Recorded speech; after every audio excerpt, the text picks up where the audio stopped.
All right. So as we had announced previously, this is what's that vibrating sound? This is DIRCO perspective, where we provide a DIRCO perspective on issues in the environment every second week. So it's a standing item on your agenda, hopefully, and we hope that we make this a really regular feature. I'm not sure what that vibration is, but I hope it's not affecting the sound in any way. You think it's there? Oh, okay. All right. Can we maybe just fix that so that it doesn't disrupt us too much? Should I continue? What's your advice, colleagues at the back? Are you sure? Okay. All right. First up that we would like to address is the investigation of the consulate in Dubai. The department has acted on information from whistleblowers about alleged security breaches and misconduct. The Consul General has been recalled from from Dubai to Pretoria to respond to the preliminary investigation's findings. And we want to also mention that the investigation is still ongoing. Second issue that we would like to also address is the continued incarceration of our citizens in Equatorial Guinea. South Africa is continuing in its pursuit of a solution with the government of Equatorial Guinea. South Africa is deeply concerned about the ongoing detention of its citizens, Mr. Peter Haksem and Mr. Frick Potgieter in Equatorial Guinea. Last Tuesday, our ambassador to Equatorial Guinea, Ambassador Nolufefe Dawayo, met with the Minister of Foreign Affairs in Malabo to address the family's concerns, as well as the issue of restricted access, which has been granted to our officials and the families of the detained individuals. Simultaneously, our acting Deputy Director General for Africa summoned the Ambassador for Equatorial Guinea to South Africa, and he reiterated our concerns and handed over a note verbal. The Ambassador of Equatorial Guinea undertook to convey South Africa's message to his government. Minister Lamola has concluded a successful working visit to Japan. Minister Lamola participated in the Tokyo International Conference on African Development, which was held on the 24th and 25th of August in Tokyo, Japan. South Africa warmly welcomed the participation of the Sahrawi Arab Democratic Republic in this important gathering of African Union member states, and the meeting laid a foundation for the 9th TICAD Summit, which will take place in Yokohama in Japan in August 2025. Minister Lamola participated in a panel discussion on how the government and the private sector can work together to promote economic transformation and startups and small medium enterprises to spur trade and investment between Africa and Japan. The minister also had an opportunity to interact with and network with Japanese African startups, including some of our own young South Africans in Japan. Minister Lamola delivered a statement at an event titled Strengthening Connectivity, and the minister's remarks focused on implementing the African Continental Free Trade Area Agreement, which combines Africa's market integration with its industrial and infrastructure development strategy to enhance Africa's development and productive capacity. In this regard, the minister highlighted that whilst our development partners are important to Africa, the continent should remain committed and united to its internal integration agenda and industrialization objectives. Minister Lamola also highlighted opportunities for Japan to redirect its investment into the manufacturing sector, which is one of the strongest stimulatory effects and economic multipliers of various sectors for our economy. While in Japan, Minister Lamola had several bilateral engagements, one with his counterpart, as well as with representatives of Japanese businesses operating in South Africa. These engagements noted and welcomed the successful diplomatic negotiations earlier this year, which have borne fruit, excuse the pun. The first consignment of South Africa's avocados arrived in Japan whilst Minister Lamola was there, And this was a significant milestone marking the beginning of a new market opening for South African avocados in the East. South Africa's economic diplomacy efforts continue to yield results in 2024, as is evidenced by breakthroughs for our avocado industry, including opening new markets in China and India as well.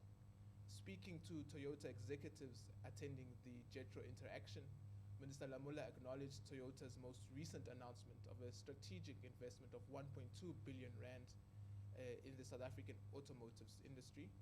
This investment shows that South Africa remains an attractive investment destination and is a magnet for foreign direct investment. Now we move to South Africa's upcoming international engagements for the month. We have a Norway incoming visit. Minister Lamula will host his counterpart, Mr. Espen Barth Aid, the Minister of Foreign Affairs for the Kingdom of Norway. South Africa and Norway have developed a close relationship dating back to the early years of the struggle against apartheid, and when Norway became an active supporter of organized resistance against the apartheid regime. Since establishing formal diplomatic relations, South Africa and Norway have sought to deepen cooperation in maritime sectors, alternative and renewable energy, environmental protection, science and technology, and skills development. South Africa and Norway hold similar positions on the strengthening of multilateral institutions and improving global governance and peace, especially in promoting women, peace and security agendas. The two ministers will discuss ways to further strengthen their relations and exchange views on regional, continental, and global issues of common interest. Minister Lamula will also embark on a working visit to the United States of America, the 12th of September. This visit precedes the 79th United Nations General Assembly, and during this working visit, Minister Lamula is expected to engage high-level activities during the week, which will present South Africa's position. This also want to add that Minister Lamula will also embark on a working visit, of course, to China, which will also then be followed by the FOCAC summit, which we expect the presidency to provide more information on during the course of the week or when it is an opportune time for them to do so. Okay, thank you very much. I can take questions from you, colleagues. If I can just find my pen. Okay, Kaya. Hi, good day. It's Kylie Kumari here from SABC News. So, sir, maybe just to get your reaction over this past weekend, we saw once again the ICC prosecutor, Mr. Khan, appealing to the court to make sure that the warrant of arrest against Mr. Netanyahu, Gallant, and Sino as well from Hamas, those warrants of arrest are issued. Do you think that that's like a welcome move? We know that South Africa has been very vociferous against this particular issue. But yeah, sure. maybe just another one as well. MPOX. So during the past SADC summit as well, we saw where the SADC leaders spoke about this outbreak, where they called for an urgent meeting with the health ministers in the bloc. Is South Africa perhaps leading in any way, as we know that President Ramaphosa is the AU champion on preparedness when it comes to, such outbreak of diseases? So, just those two. Thank you. Okay, so on the ICC developments, of course, I think it's a welcome step to see the ICC fulfilling its duties, and that is what is expected of the ICC.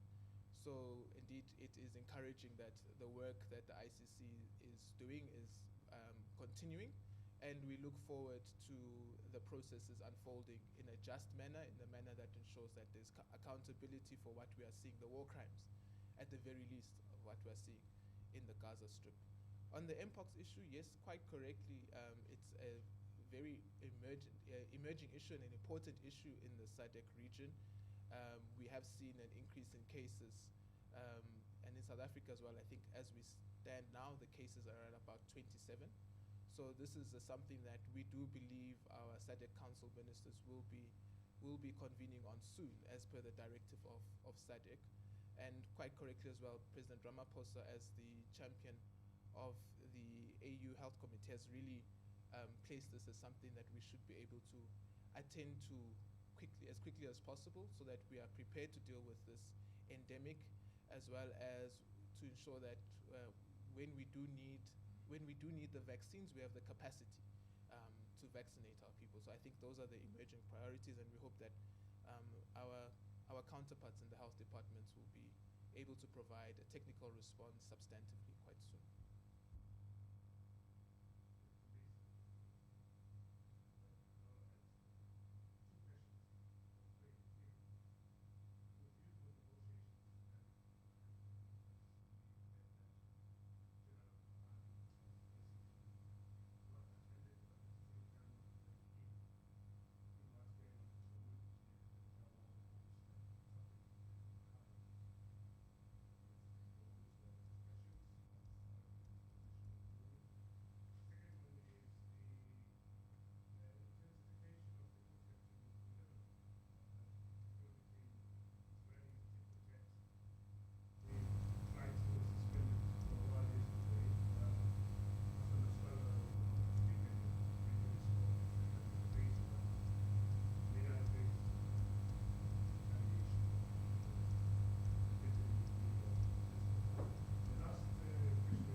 All right, let's start there. And this also goes to the Israel conflict as well. We continue to call for a ceasefire. We do believe that the only way for there to be a solution to the conflict is if people are able to discuss and get to the table and discuss what is the source of conflict. And we don't believe that the barrel of the gun is something that's going to resolve those conflicts in any way. We also have also said previously that the continued conflict in Israel, the way it's in Israel and Gaza, rather more Gaza, is unfolding, can lead to an escalation. And we are seeing that now with Lebanon reacting in the way it's reacting, at least through Hezbollah, and that remains somewhat of a concern. But also to your question on Sudan, equally there, South Africa has been able to engage both parties, both warring factions in that, and we still believe that, again, having both people at the table discussing an outcome is the best solution. We will continue to assess how the discussions are unfolding in Switzerland to ensure that at the very least, we are able to ensure that there's peace in that region and the dialogue continues. What's most important is that the dialogue process must continue and it mustn't fail. On your question about Ukraine, whether we continue not to be interested, I think for the longest time there's been this perception that South Africa is looking the other way, but we have previously and continuously stated that we have an active non-alignment stance, which is not neutrality. Active non-alignment is based on, in fact, non-alignment itself is based on 10 principles, the Bandung principles, and I would really encourage colleagues to look up those principles so that we can understand what we mean by non-alignment. It's self-determination amongst them, respecting the rights to the territorial integrity of a state, but also ensuring that we live in a rule-based system. So not a system where you can just help yourself and take the law into your own hands. So our position is consistent with that and amongst other things. So I think the notion that we keep looking the other way with that particular conflict has been misplaced for some time. Sure.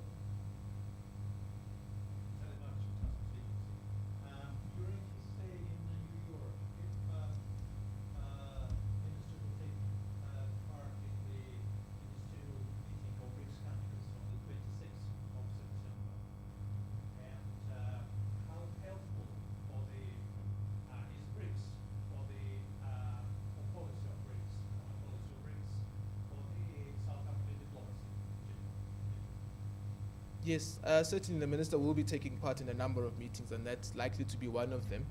BRICS remains an important body for the South African government. It's it's a state, it's a union of like-minded states in many ways, but also the economic opportunities that present themselves within the BRICS nations is something that the South African government continues to pursue. So the BRICS as an institution is still an important institution to the South African government. So as we have been doing over the years, nothing will change with BRICS, nothing will change with G20, nothing will change with G77. We'll continue promoting our values and our national interests in those forums. Any questions online, Nelson? Yes. I'll come back to the House in the next round. Okay, thank you. We have questions.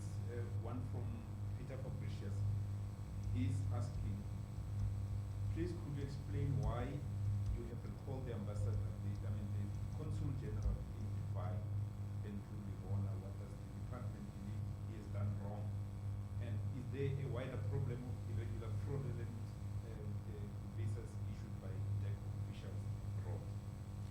The Minister of Home Affairs, in his briefing to Parliament, did explain that the best way for us to really improve our visa regime systems is for us to eliminate human interference as much as possible, or human conduct as much as possible. So we're going to start seeing more online processes.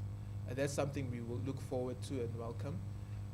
We, like I've said, have asked Mr. Lebone to come back to answer questions pertaining to the preliminary findings of our investigation in the United Arab Emirates, Dubai Consulate, which is still ongoing. I think that answers Mr. Fabricus's questions. Yes. Any other questions online? Sorry.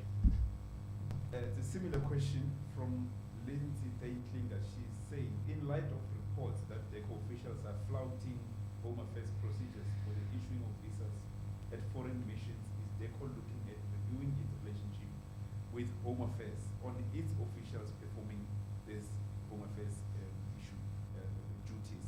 Can you also comment on the recall of your diplomat over the visa issue? Yeah, I think that one has been answered. Nothing else.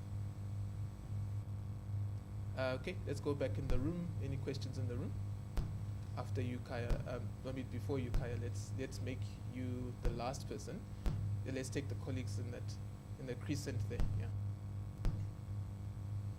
Yeah.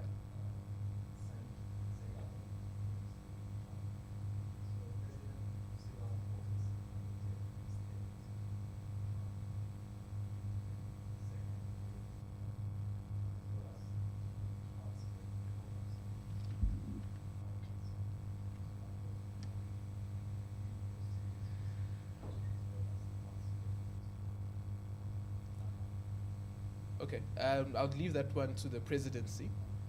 They will unpack further on that. But FOCAC also is an important summit for us, and of course you would know we enjoy very good bilateral relations with the Chinese government. They're also our biggest trading partner, so our engagements with them are always at that level. Sure.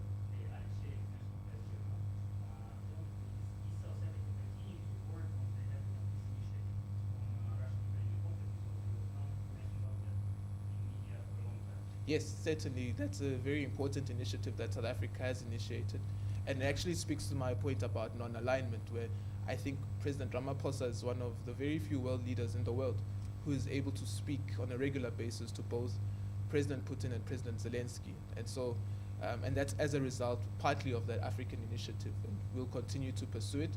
And where there are updates that we can provide to the media, we'll certainly do so.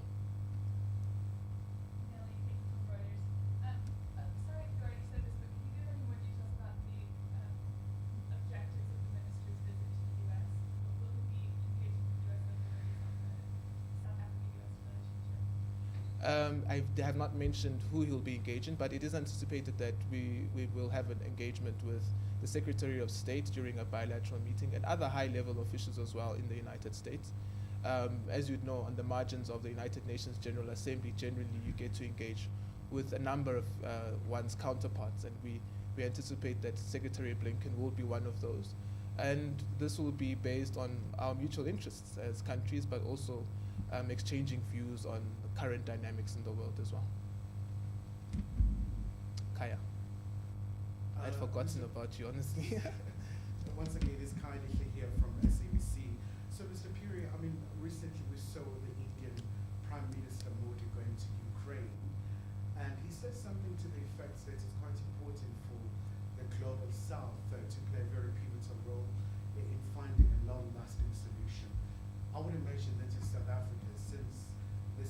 BRICS partner, but also a country also that is able to go to Moscow, go to Kiev as well, and be able to engage. Are you supporting such move where India, for example, is proposing a peace summit? But also maybe just another question with regards to the minister's working visit to the US. Obviously, US is still a very important partner of South Africa in the context of AGOA and many other instruments. What are some of the key issues that are likely to feature, especially over the past couple of months where we saw a bit of issues between Washington and Pretoria?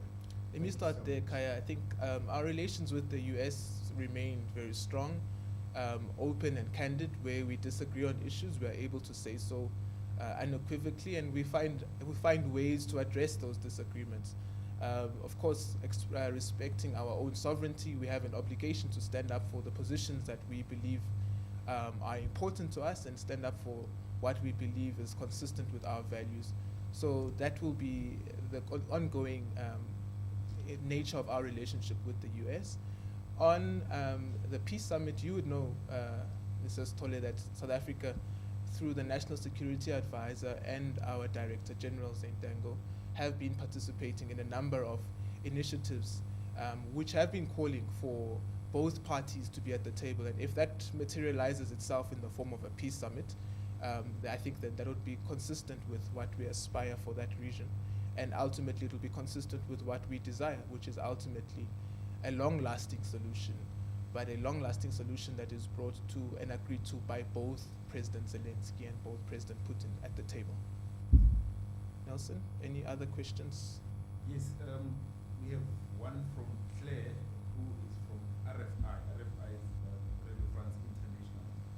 She says, according to media from Poland, an export of artillery ammunition has been put indefinitely on hold by South Africa because of the concern it would be used to help Ukraine.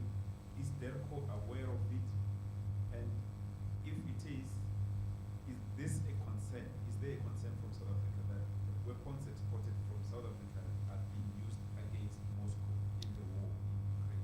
Okay, in terms of the Foreign Military Assistance Act in South Africa, we are required by law not to distribute any weaponry or sell weaponry to any state which may be engaged in a conflict, either in a primary form or a secondary form. So I think what Claire is referring to is actually a decision that would be taken by the South African government not to sell any arms to any country which may be engaged in such a type of conflict. So we'd have to look at it from that lens, but I do understand that that is something that would go through a committee called the National Arms Convention Committee, and they would ensure that they apply the Foreign Military Assistance Act.